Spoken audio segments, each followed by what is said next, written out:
मूकं करोति वाचालं पङ्गुं लङ्घयते गिरिं यत्कृपात्तमहं वन्दे परमानन्दमाधवम्। श्रीमन्मदनगोपालं वृन्दारण्यपुरन्दरं श्रीगोविन्दं प्रपद्येऽहं दीनानुग्रहकालकम्। वंशीविभूषितकरान्नवनीरदाभात् पीताम्बरादर्णबिम्बफलाधरोष्ठात् पूर्णेन्दुसुन्दरमुखादरविन्दनेत्रात् कृष्णात् परं किमपि तत्त्वमहं न जाने।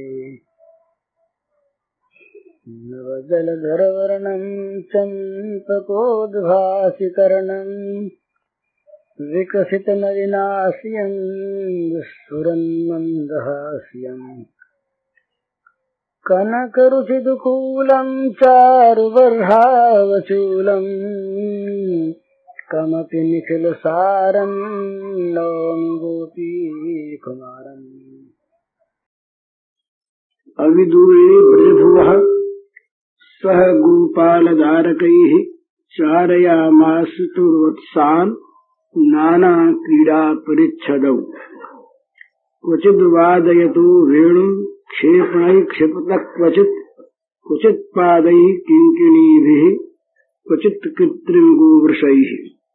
वृषायमाणौ नर्दन्तौ युयुधाते परस्परम् अनुकृत्य उर्तैर्जन्तुश्चेरतु प्राकृतौ यथा।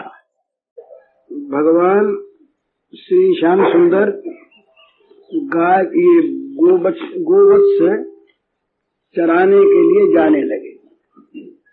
अब इन्हें छूट मिल गई तो ये स्वच्छंद अपना खेल खेलने लगे और जब जाते तो अपनी सारी चीजें सामान जो वहां के लिए आवश्यक बेत सिंगा बंसी रस्सी बांधने की ये सब साथ ले लेते और बालक लोग कोई कम्बल भी ले लेते साथ के, कहीं बिछा के बैठना जरूरत तो नहीं पड़ती वहां पर ले लेते। इस प्रकार इनका गोवत्स चारण आरंभ हुआ। तो बहुत नंद भवन के नजदीक भी कोई बहुत घास अच्छी नहीं थी और बहुत दूर जाना नहीं, इसलिए थोड़ी ही दूर पर, बहुत निकट भी नहीं और अत्यंत दूर भी नहीं, थोड़ी ही दूर पर इन्होंने बछड़ों को चराना आरंभ किया। अब इनका स्वच्छंद खेल, कोई सिंगा बजाता है, कोई बांसुरी बजाता है सब आवाज करते हैं। और अब यशोदा मैया के ब्रज सुंदरियों के कान उधर ही लग गए, तो जिधर मन लगता है उधर दूर की आवाज भी सुनाई पड़ने लगती है। मन न होने पर नजदीक की चीज भी सुनाई देती, और यदि मन लग जाए तो दूर की चीज भी अधिकतर सुनने लगती है। तो यशोदा मैया को, ब्रज रमणियों को ये श्याम सुंदर की आवाज, और वो आवाज भी जरा माया शक्ति योग शक्ति ने काम किया तो मैया के मन में कहीं आतुरता न पैदा हो जाए, दुख न हो जाए, क्लेश न हो जाए, इसलिए वो आवाज भी कुछ और तीव्र हो गई, मधुरता के साथ तेज हो गई। तो श्री कृष्ण के वन जाने पर भी यशोदा मैया उस आवाज के ध्वनि के आधार पर ही जीवित रह रही। सुनाई पड़ती है ना आवाज, लाला बोल रहा है तो मजे में होगा, कोई बात नहीं, खेल रहा है। तो इस प्रकार से दोनों भाई राम श्याम खेलने के सारे सामान को लेकर और गोप बालकों के साथ गोष्ठ में जाते हैं और अनेक प्रकार की क्रीड़ा करते हैं। स्वयं रसमत्त होकर आनंद का आस्वादन करते हैं और अपने साथियों को करवाते हैं। अब वो जब कुछ थक जाते हैं तो वो बच्चे कहते हैं कि लाला जरा सो ले तू, तो हमारी जांघ पर सिर रख के सो ले, तो सुला लेते हैं। कोई पत्ता लेकर के हवा करने लगते हैं, बोलते पसीना आ गया है। फिर जब उठते हैं तो अब वो नाना प्रकार के खेल हैं। कभी वो खींच करके वो डालते हैं, क्या कहते हैं उसको यहाँ, गुलेल डालते, पक्षी को मारते नहीं है और आपस में ही तो वो भाग जाता है, फिर वो पीछे दौड़ते हैं इस प्रकार से। और कभी कभी ये दोनों हाथों को नीचे टेक करके और नकली बैल सांड बन जाते हैं और बच्चे भी बन जाते हैं, तो सिर से आपस में ठेलते हैं, इस प्रकार लड़ाई करते हैं। और कभी सांड की तरह से गरजने लगते हैं और कभी कभी देखते हैं कि मोर चलता है तो अपने कपड़े को यूं फैला करके मोर की तरफ से खड़े हो जाते हैं, मोर नाच रहा है। कभी मोर की बोली के साथ साथ अपनी बोली बोलते हैं। इस प्रकार से वे खेल करते हैं। अब वो कभी जीतते तो है ही नहीं, शाम सूर कभी जीतते नहीं। ये जीत जाए तो खेल बंद ही हो जाए, ये जीत जाए तो खेल बंद हो जाए, क्योंकि सब बालकों के मन में आ जाए कि भाई एक तो राजा का लड़का जीतने वाले पर आ जाए और इनके मन में भी आ जाए कि हम जीत गए तो उनका अपमान हो जाए। दूसरे फिर ये जीते तो हरावे कौन, ये अगर जीतने लगे तो ये तो जीते हुए हैं ही, तो हरावे कौन। तो ये हरेक हार में, हरेक खेल में ये जीत हार यार है। तो कहते हैं कि जिनके संकल्प से अनंत कोटि ब्रह्मांड परिचालित होते हैं, उनकी ये ऐसी प्राकृतिक लीला देख करके लोगों को वहम हो जाता है। अच्छे अच्छे लोगों को पहचान नहीं पाते कि ये सर्वेश्वर हैं, ये सर्वशक्तिमान हैं। ये जब गायों के और गोपियों के और गोपालों के प्रेम सिंधु में डूबकर और उसमें अपने सारे ऐश्वर्य को डुबो देते हैं और प्रेमाधीन होकर जब ये बाल माधुरी का विस्तार करते हैं, तब यदि वहां पर कोई ढूंढने भी आता है ऐश्वर्य, कहीं खोज खाज करके निकाल ले, तो उसको भी वंचित रहना पड़ता है।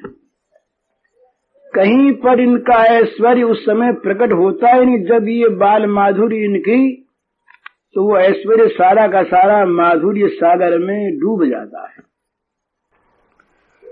वो तो बस जो कोई इनके प्रेम भावापन्न होकर माधुर्य ग्रहण करने के लिए ही निश्चय कर लेते हैं, और जो किसी माधुर्य जगत के किसी सखा का, किसी गोप बालक का, किसी गोपांगना का आश्रय लेकर, चरणों का आश्रय लेकर, और जब ये अप्राकृत की प्राकृत लीला देखना चाहते हैं, तब कहीं उसे थोड़ा बहुत दिखाई देता है। ऐश्वर्य से, ज्ञान शक्ति से, तर्कों से ये चीज नहीं दिखाई देती। तो गोप बालक गण आज जो हैं, ये बस वो हैं, तो ये विश्व पालक हैं, पर इनको मान रहे हैं अपने सखा बालक। तो गोप बालक समझ के ही इनके साथ ये लीला तमाम इनकी चल रही है। इस लीला में नाना प्रकार के इनके विनोद चलते हैं, आपस में हंसी मस्करी चलती है, और वहाँ सर्वेश्वरत्व श्री कृष्ण का सर्वथा विलुप्त हो जाता है। बच्चे कभी कभी पीछे दौड़ करके मार बैठते हैं, मार देते हैं, बोले तू कहीं का आ गया बड़ा आदमी, और ये हंस देते हैं। तो इस प्रकार नाना तरह से ये खेल करते हैं और खेल करते करते अब वो ऐसी बात आई है, 3 तरह की बात आई है। कोई तो कहते हैं कि इस लीला को और विस्तार पूर्वक चलाओ, और कोई कहते हैं कि जल्दी जल्दी समाप्त करो। अब अपनी अपनी बात है ना, क्यों कहते हैं ये प्रश्न तो आपसे नहीं है। और कोई कहते हैं कि जैसे होना वैसे होने दो। तो ये सोचा है कि बहुत लंबा भी न करें और बहुत छोड़े भी नहीं। तो बस इस प्रकार से ये विविध क्रीड़ाओं का, खेलों का रस लेते हुए और रस देते हुए ये भगवान के ये श्याम सुंदर अवतार का प्रधान हेतु जो प्रेमियों ने देखा है वो असुर संहार, साधु संरक्षण और धर्म संस्थापन नहीं है। ये तो आनुषंगिक कार्य हैं लीला के, और ये सब सर्वसाधारण के लिए कारण हैं। परंतु वास्तव में ये ब्रज के भगवान, इनका तो एकमात्र अवतरित होने का उद्देश्य ही है प्रेम रसास्वादन करना और कराना। कराना ही नहीं, करना भी। तो यहीं पर आकर के माधुर्य का और ऐश्वर्य का अंतर ध्यान में आता है। प्रेम रसास्वादन करना, तो करना इसका अर्थ है कि इनको उसकी आवश्यकता है। ऐश्वर्य में और ज्ञान के साम्राज्य में इसकी आवश्यकता नहीं होती। वहां तो वो नित्य नित्य स्वमहिमा में परिपूर्ण है। तो यहाँ कोई अपरिपूर्ण हो गए सो बात नहीं है, यहाँ भी परिपूर्ण नहीं है। पर परिपूर्ण होते हुए भी इनका जो परस्पर विरोधी धर्माश्रय इनका स्वरूप है, ये यहाँ प्रकट होता है। तो ये उस दिन बात हुई थी, जैसे ध्यान में रखने की बात है कि ये न तो दंभ है, न छल है, न माया है, न ये दिखाने का नाट्य है। वास्तव में भगवान स्वयं ऐसे ही बन जाते हैं। भूख भी लगती है, प्यास भी लगती है, भय भी होता है, क्रोध भी होता है, लोभ भी होता है, क्रंदन और बंधन भी होता है, पर ये सारे के सारे स्वयं ही बन जाते हैं। तो यहाँ पर ये प्रेम रस का आस्वादन करना और कराना, ये दोनों ही इनकी लीला के प्रधान उद्देश्य होते। तो भगवान लीला में प्रमत्त हैं, रोज रोज जाते हैं, और जब मध्याह्न होने लगता है तो मैया फिर छाक भेज देती है, और उसमें भी फिर बड़ा प्रेम कलह होता। कोई सखी कहती आज तो मैं जाऊंगी मैया देख, दूसरी कहती तू तो कल गई थी, आज तो मैं जाऊंगी। तो पहले तो जाती थी केवल परिचारिकाएं ही, उसके बाद मैया से आकर के बूढ़ी बड़ी स्त्रियों ने कहा, अगल बगल वालियों ने, कि देख जसोदा तेरे क्या लगता है इसमें? अरे वो छोरी जाना चाहती है तो वो ले जाए, तेरी दासी भी साथ जाए। तो मैया ने कहा कोई बात नहीं।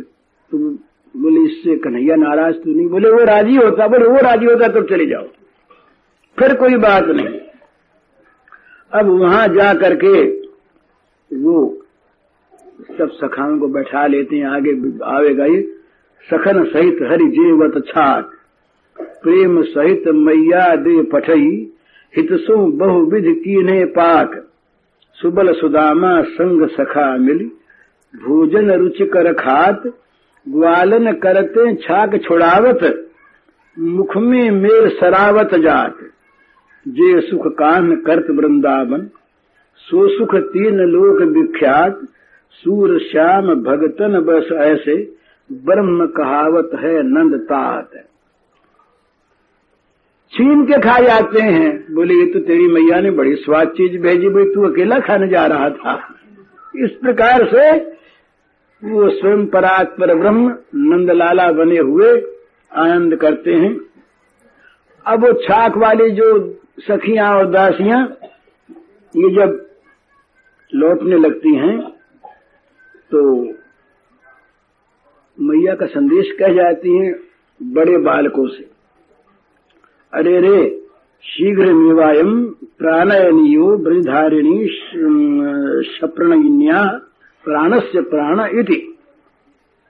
अरे सुनते हो हमारी बात, ये ब्रजरानी यशोदा के प्राणों के प्राण है भला ये श्याम सुंदर, इनको जल्दी घर ले आना, देर न करना, ये कहती जाती। अब ये जब दिन ढलने लगता है तो फिर ये चलते हैं मधुर राग अलापते, कोई बंसी बजाते और पैरों के सबके ऊपर झंकार कर उठते, हंसते, बालकों को हंसाते। अब ये बड़े बड़े लोगों को वहम होता है कि ये तो बच्चा है कि भगवान है, ऐसे हंसता हंसाता है, मैं छोटे से बालक, कोई ज्ञानवान है ही नहीं। देवताओं को आनंद भी आता तो फूलों की वर्षा करने लगते और भगवान धीरे धीरे, कभी नाचते हुए, कभी धीरे धीरे मंथर गति से ये चलते चलते अपने घर की ओर सपुष्पतृण मुखान वत्सान ब्रजाभिमुखान विधाय शनैश्चारयन गायन नृत्यन हसन क्रीडन, गाते हुए, हंसते हुए, नाचते हुए, नचाते हुए, खेलते हुए, सुमनोभिश्च सुमनोभिर्वृश्यमानः स्वगृहाय वर्तम जगृहे, ये फूलों की वर्षा हो रही है, घर आ रहे हैं, ये उनका रोज का क्रम। सवेरे जाते, शाम को आते। आज भी गए, पर आज उनके मन में एक विशेष चीज थी। सुखदेव जी कहते हैं कि कदाचित जमुना तीरे वत्साश्चारयतो स्वकैः वयस्य हि कृष्ण बलयोर जिघांसुरदैत्यागमत् तं वत्सरूपिणं वीक्ष्य वत्सयूथगतं हरिः दर्शयन् बलदेवाय शनैर्मुग्ध इवासदत् गृहीत्वा पादाभ्यां सहलाङ्गूलमच्युत भ्रामयित्वा कपित्थाग्रे प्रायणो गतजीवितम् स कपित्थैर्महाकाय पात्यमानैः सपपातः भ्रामयित्वा कपित्थाग्रे प्रायणोद्गतजीवितम् स कपित्थैर्महाकाय पात्यमानैः पपातः तं वीक्ष्य विस्मिता बालाः शशंसु साधु साधुति देवाश्च परिसन्तुष्टा बभूव पुष्पवर्षणम् तौ वत्सपालकौ भूत्वा सर्वलोकैकपालकौ सप्रातराशौ वत्साश्चारयन्तौ विचेरतु। एक नई लीला उद्धार का काम शुरू हुआ। तो ये रोज रोज नई नई जब लीलाएं होने लगी तो कंस के तमाम जो गुप्तचर थे वो इधर उधर सब डोला करते थे। ब्रज में गुप्तचरों की भरमार सादे वेश में और गोपों के वेश में जहां तहां पर गुप्तचर लोग फैल रहे, कहां क्या हो रहा है, राक्षस सब खबर देते रहते कंस को कि आज क्या हुआ, आज क्या हुआ। ये गुप्तचर लोग आते तो क्या गुप्तचर आते और वो पहचान नहीं पाए उनको नए नए देख करके गोप बालक, बोले पहचान पाते कैसे, योग माया ने तो सारा काम किया। योग माया ही उन गोप बालकों को मोहित किए रहती कि वो पहचान न सकें, नहीं तो फिर अगली लीला कैसे होगी। लीला ये जाके कंस से कहें, कंस किसी को भेजें तब उद्धार की क्रिया हो। इस प्रकार से वो गुप्तचरों का पता नहीं लगा। तो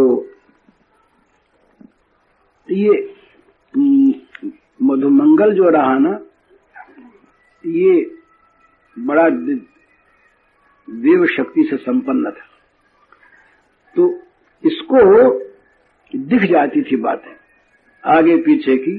कभी आकाश की ओर देखता तो देवता इसको दिखते, फूल बरसाते हुए दिखते, हंसते हुए दिखते। तो वो दिन भर की बात सुनाता रहता अपने साथियों के, आज मैंने भैया ये देखा, आज ये देखा। और उसकी बात प्राय सच्ची हो जाती। तो बालक समझ तो नहीं पाते कि क्या कह रहा है, पर सुनते बड़ी उत्सुकता से, क्यों कन्हैया की बात समझ में आवे चाहे ना आवे। ये एक श्रवणोत्सुकता जो है ना, ये बड़ी काम की चीज है। भगवान की लीला कथा श्रवण में जो अभिरुचि है, ये बड़ा सौभाग्य है। समझ में ना आवे तब भी सुनने की जो उत्सुकता है, ये बड़े सौभाग्य का चिन्ह है। तो उसने सुन लिया, गा रही थी ऊपर सुरबालाएं, कमला नायक बैकुंठदायक, दुख सुख जिनके हाथ, कांध कमरिया हाथ लकुटिया, बिहरत बछड़ा निषाद।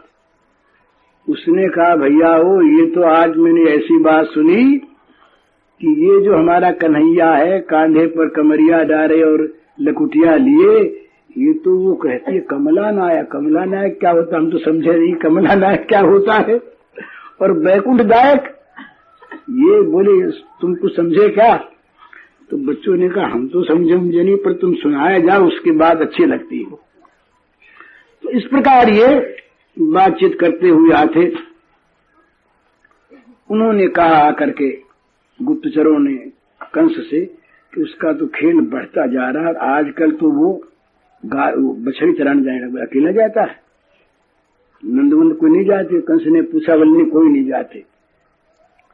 तो बोले कि भाई उसको ज्यादा प्रेम किस बात से है बताओ।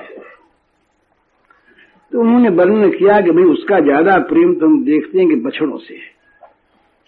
वो कभी तो हाथ से नरम नरम घास छील छील करके खुद खिलाता है, कभी अंग सहलाता है, कभी उनकी पूंछ पकड़ के धूला साफ धूल झाड़ता है और स्वयं खाना भूल जाता है। और जब वो कोई बोलता है कोई गोवत्स, तो दौड़ा जाता है पीछे पीछे। उसका तो सारा का सारा प्रेम आजकल बछड़ों पर है। ये सब संधान करने की बात है ना राजनीति में, कि कहाँ क्या कहीं कहाँ पर छिद्र है, पोल है, वहीं पर जाके आक्रमण करना है। तो बोले भाई वो तो आजकल बहुत बड़ा गोवत्स प्रेमी हो रहा है।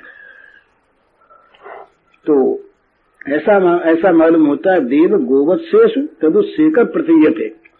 ऐसा मालूम होता है कि मानो उसका प्रेम बछड़ों पर उमड़ चला। तो ये जानना था। तो कहा अच्छा अब तुम तो जाओ, तुम अपना काम करो। गुप्तचर को भेज दिया वापस। और दूसरे क्षण काबिल अच्छा एक काम करो, वो जो बताया निशान की वो जो बछड़ा बना हुआ रहता है असुर वत्सासुर, उसको बुलाओ, क्योंकि ये काम उसी से लेना है, उसी के उपयुक्त कार्य है ये।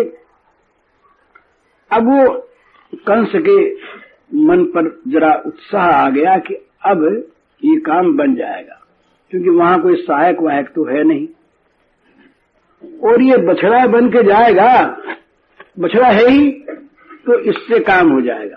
तो उसको बुला करके अब कंस के मन में बड़ा उल्लास है। तो जब वो आया तो कंस ने खुशामद करने के भाव से उसकी बड़ी तारीफ की। अरे तुम्हारे समान बहादुर कौन है, तुम तो बस मेरे तो तुम भाई हो, दूसरे थोड़े ही हो, और तुम्हारे बल का तो कोई ठिकाना है नहीं। और तुम भैया अब नंद ब्रज में जाओ और जाकर ये काम करना, वहां पर एक सांवला सा, तुमने तो नाम सुना होगा जिसने पूतना को मार दिया, सुनते हैं, तो वो बच्चों का खेल खेलता है। तो तुम उसके पास चले जाना और नकली रूप न बनाना, अपने इसी बछड़े के रूप में ही जाना, और मौका पाते ही लात से मार देना।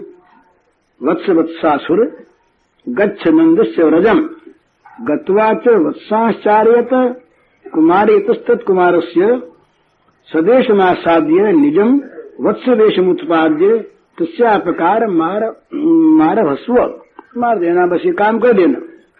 तो ये बात क्या थी, ये वत्स कौन था?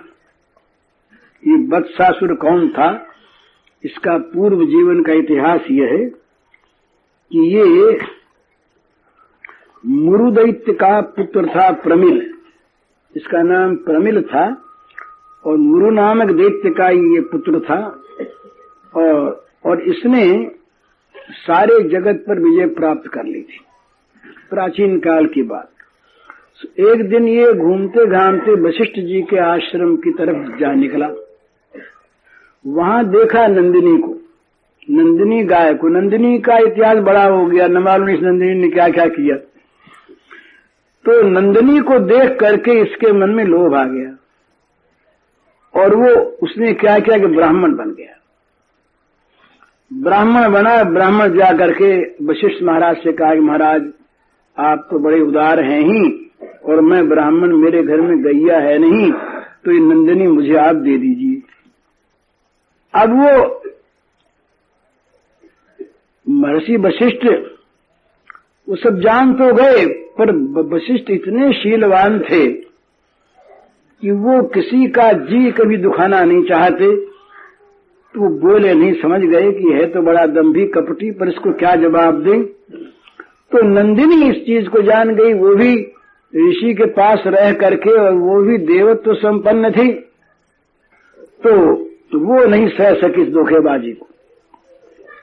उसने श्राप दे दिए, मुनि नाम गाम समाहर्तुम भूत्वा विप्रः समागतः दैत्योसी मुरुजस तस्मात् गोवत्सो भव दुर्मते। दुष्ट दुर्बुद्धि, तू ब्राह्मण का वेश बना करके और मुनि की गायों को हरने आया है।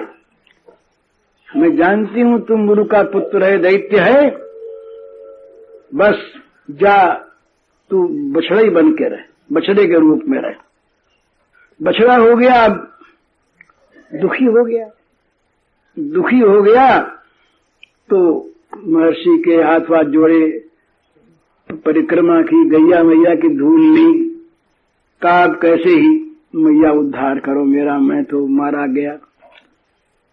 तो ऋषि जो है ना, किसी ने हमसे पूछा कि ब्राह्मण नाराज हो गए तो कैसे करें। मैंने कहा ब्राह्मणों की नाराजी मिटाने के लिए कुछ चाहिए क्या, जरा हाथ जोड़ लो, मीठे बोल लो, ब्राह्मण सरले लेके राजी। ब्राह्मणों को भी क्या है, उनके मन में छल कपट है नहीं।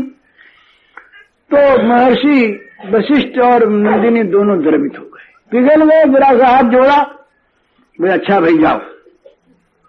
द्वापर के अंत में वृंदावन में तुम गोवत्सों में जाके मिल जाओगे और वहां नंद नंदन के हाथों से तुम्हारी केवल बछड़े के शरीर से ही नहीं, भव सागर से मुक्ति हो जाएगी। तुम भव बंधन से कट जाओगे, भगवान के मंगलमय धाम में पहुंचोगे। अब इसको बेचारे को प्रतीक्षा लगी, बहुत वर्ष बीत गए। आज जब ये बात कही कंस ने तो इसको भी याद आ गई कि आहा, आज तो वो दिन आने वाला है। इधर कंस ने कहा देखो सावधान, भूल मत जाना। वो उस एक बात और सुनी उस लड़के की हमने। बोले मैं क्या सुनी? बोले उसमें कुछ जादू है, जो उसको देखता है वो मोहित हो जाता है। हमने बोले हमारे पास तो कई देते तो घूम करके लौट ही आए वापिस। बोले कंस राजा हम तो उसको नहीं मार सकते, जब उसकी ओर देखते हैं तो हमारे मन में स्नेह पैदा हो जाता है, तो मार सकते नहीं उसको, तो लौट ही आते हैं। तो कहीं स्नेह होने पैदा मत कर लेना, अपने असुर स्वभाव को कहीं छोड़ दोगे तो काम नहीं। उसने कहा मैं ऐसा वैसा थोड़ा ही हूं, असुर भाव जागृत हो गया। बोले नहीं। अब उसने सोचा कि उसको जब कंस की तो आज्ञा है ही, पर अपने भी इसमें लाभ है। बछड़े के रूप में रहेंगे तो कोई पहचान सकेगा नहीं, और दोनों काम हो गए। पर कोई पहचानेगा नहीं तो मारेगा क्यों? तो अपने दोनों काम करें कि उसको तो मार दें और खुद मरे नहीं। ये जो सोचता है वो मरता, वो तो मर गया वहीं पर। जो ये सोचता है ना कि दूसरे को मार दें हम नहीं मरें, उसके तो मरने का उपक्रम हो गया। जो चाहता है कि दूसरे को दुख दें और हम सुखी रहें, उसका दुख आरंभ हो गया। तो उसने सोचा कि हम मार दें और मरे नहीं तो बछड़े बन जाएंगे, तो बस फिर कोई मारे वारेगा नहीं, सीधा सा काम है। तो ये बछड़ा तो था ही, जरा सुंदर सा रूप धारण कर लिया उसने और धीरे धीरे जा करके बछड़ों में शामिल हो। किसी ने जाना ही नहीं कि कोई आया है। तो असुर ने सोचा कि ये सब बछड़ों के हाथ फेरता हुआ आ रहा है, पुचकारता हुआ, हाथ फेरता हुआ और कोमल कोमल घास मुंह में देता हुआ, इस सब की रोज सेवा करते, हर एक बछड़े को पुचकारते।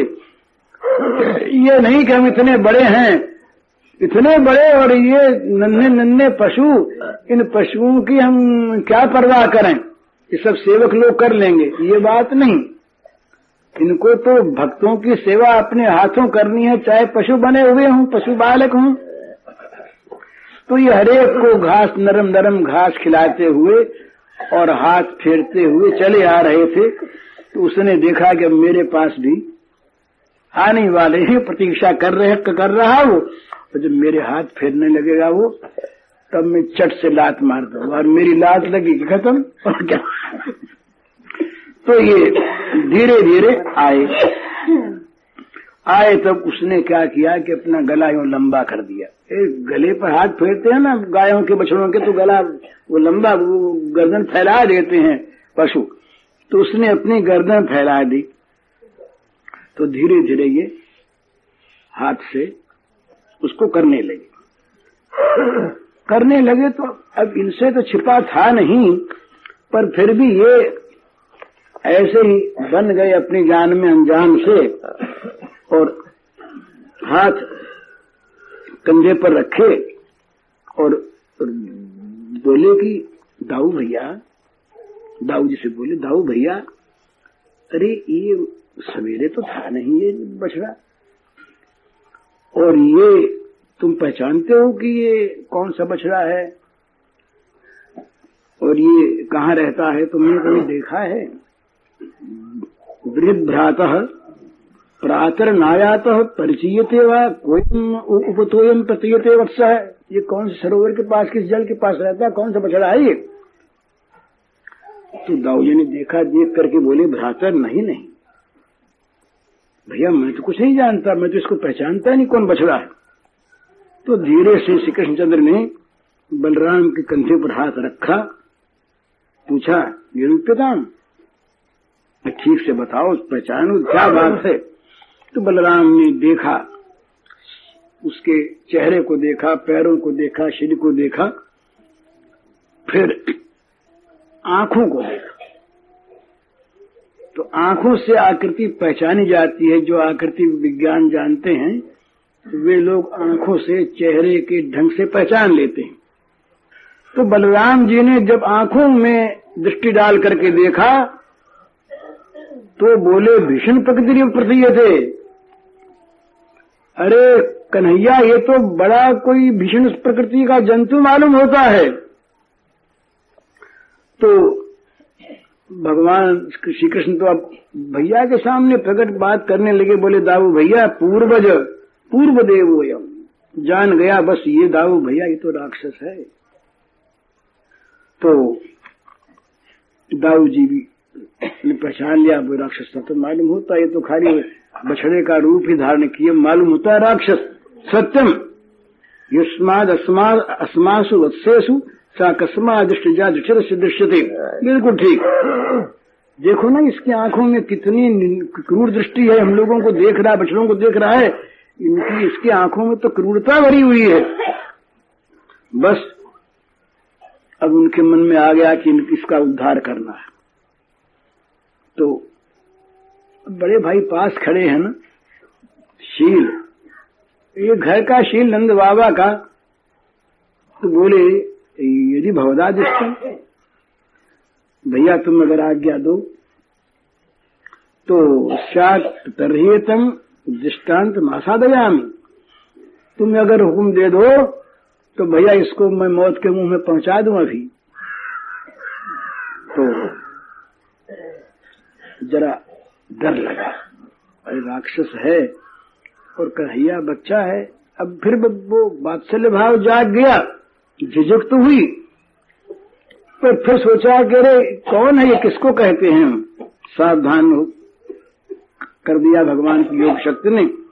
वे ठीक सच्छलमेतम सच्छलमेव मंदम मंद मध्य स्कंद। देख भैया, ये दैत्य आया है बड़ा छल करके, तो तू भी छल करते करते इसके पास जाकर और इसको पता लगे नहीं, दूसरे तू तो किसी दूसरी ओर देखता रहे, भाग जाए कहीं, तो आंख रख दूसरे बछड़े की तरफ, इस प्रकार जा और जा करके मार दे। बोले ठीक। ये भगवान पास थे ही, बछड़ों के समूह में वो खड़ा था, तो बलराम जी को दिखा दिया। बोले अब करता हूं। तम वत्सरूपिणम वीक्ष वत्सयूथ गतम हरि दर्शयन बलदेवाय शनैर्मुग्धैवा सदत। बोले अब बस वो सर्वथा मुग्ध से बने हुए और पहुंचे, और इतने में उसने देखा आ गया ना, ये बच्चा पास आ गया, वो भी सावधान हो गया। उसने पीछे की लात चलाई। दैत्य पश्चिम पादाभ्याम हरिमंसी तताड़ह। ये सावधान थे, उसकी लात तो लगी नहीं, और इन्होंने क्या किया कि गृहीत्वा पर पादाभ्याम सहलांगूलम अच्युत भ्रामयित्वा कपित्थाग्रे प्राहिणोद्गत जीवितम स कपित्थैर्महाकाय पात्यमानई पपातः। उन्हीं डांगों पकड़ लिया पीछे से और पकड़ के यूं घुमाया,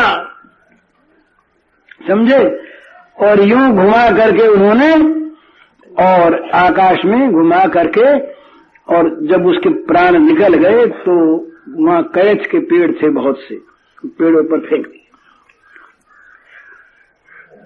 तो पुच्छ सहित ले पिछले पाए, दियो फिराए फिराए बगाए, महाकाय ऊपर ही मरो, बहुत कपित्थन ले धर पड़े। घुमा घुमा कर जब उसके प्राण निकल गए, घुमाते ही निकल गए, चक्कर लगा के सारे चक्कर छूट गए उसके। भगवान के हाथ का चक्कर लग गया तो भव सागर के चक्कर सारे, भव चक्कर सारे छूट गए। तो डाल दिया उसको, फेंक दिया कैथों के पेड़ों पर, तो कई पेड़ टूट गए। इतना वो विशाल था, इतना वो महाकाय था कि उसके पड़ने से वो लंबा चौड़ा देह, तो बहुत से वृक्ष भी टूट पड़े और वो स्वयं नीचे गिर पड़ा। अब ये गोपों को तो, बच्चों को तो पता ही नहीं था कि ये क्या हो गया है। वो तो देखते थे ये कोई बछड़ा है, खेल रहा है, बछड़ा बछड़े, उनको तो पता था नहीं। तो ये जब वो गिरा और जब बड़े जोर की आवाज हुई तो ये डर गए सब बच्चे, साथ ही साथ सब शिशु जुड़ी के सकल बटुरी के अति भय भरी के लहत हरी के सब बहरी। क्या हो गया कि कन्हैया को लग तो नहीं रही, यही सोच। जब भागे सब पास आ गए, देखा कन्हैया हंस रहा है, तब तो बस सब के सब लगे ताली पीटने, भय जाता रहा है। तम वीक्ष विस्मिता बाला सशंसु साधु साध्वी थी। अब देखा कि बत्सासुर का वो भयानक शरीर पड़ा हुआ है, तो बोले कन्हैया शाबाश शाबाश, बड़ा बहादुर है, तू तो बड़ा बहादुर है भैया। तेने देखना कितना बड़ा काम कर दिया, ये कोई राक्षस था क्या? कौन था? तूने कब मारा? हमें तो पता ही नहीं, तू बछड़ों से खेल रहा था, कब राक्षस आया, कब तेने मारा, क्या किया, कुछ पता ही नहीं। तो ये अपना हंसे तो बोले नंद बाबा कहा करता है ना कि नारायण नारायण कोई है, कोई भगवान, तो उस नारायण ने बचा दिया मालूम होता है। राक्षस था तो बड़ा, तो तू बड़ा बहादुर, साधु साधु कहने लगे सब। देवताओं ने देखा कि ओहो बड़ा भारी एक हम लोगों के लिए विघ्न था, वो दूर हो गया। देवास परिसंतुष्टा बहु पुष्प वर्षणा। देवता लोग बस अंतरिक्ष से, आकाश में से पुष्पों की वर्षा करने लगे। सुरहर से नव फूलन बरसे, इस प्रकार से वत्सासुर तो वहां देखा, देवताओं ने देखा, गोप बालकों को तो नहीं देखा, देवताओं को दिखाई दिया। तई दैत्यस्य महज्योति कृष्णे दीनम बभूवः। देवताओं ने देखा कि उस दैत्य के शरीर में से एक ज्योति निकली, प्रकाशमयी ज्योति निकली, और वो श्री कृष्ण के अंदर समा गई। जो गति नहीं मिलती योगींद्रों को, मुनींद्रों को, दुर्लभ गति, मुक्ति मिल जाती है, पर भगवान का दिव्य धाम नहीं मिलता। और ये ब्रज में जो लोग श्री कृष्ण की ऐश्वर्य शक्ति के द्वारा निधन होते हैं, इन सब को तो ये पार्षद बना के भेज देती है इनकी कृपा शक्ति। तो अब सारे के सारे जो देवता थे, सिद्ध गंधर्व किन्नर, सब की वृत्तियां लग गई इधर, राम श्याम का सब सुयश गान करने लगे, मानो उनकी सारी वासनाएं समाप्त हो गईं। तो अब उनका ध्यान सब उसी में लग गया देवताओं का। तो वो कहने लगे अपनी अपनी बात, श्याम बलराम को सदा गाम, श्याम बलराम बिन दूसरे देव को स्वप्न हूँ माही नहीं हृदय ल्याऊं। यह जप यह तप यह मम नेम व्रत, यह मम प्रेम फल यह ध्याऊं, यह मम ध्यान यह ज्ञान सुमिरन, यह सूर प्रभु देव हूँ यह पाऊं। ये अनन्य निष्ठा का बड़ा सुंदर भाव है कि श्याम बलराम के सिवा कोई भी दूसरा देवता कभी मेरे हृदय में आवे ही नहीं। यही मेरा जप हो, यही तप हो, यही नियम हो, यही व्रत हो, यही प्रेम और यही प्रेम का फल, ध्यान ज्ञान स्मरण जो कुछ हो सब यही हो जाए। ये प्रार्थना करते हैं कि ये हमें मिल जाए तो सारा काम बन जाए। इस प्रकार वत्सासुर की सदगति हो गई। सदगति क्या, वत्सासुर की परम गति हो गई। अब ये कहते हैं कि भाई इस प्रकार उद्धार हुआ। सो तो वत्सपालकौ भूत्वा सर्वलोकैक पालकौ सप्रातराशौ गो वत्साचारयन्तौ विचेरतुः। अब ये कह दिया था बछड़ों ये बालकों से श्री कृष्ण ने कि देखो भैया,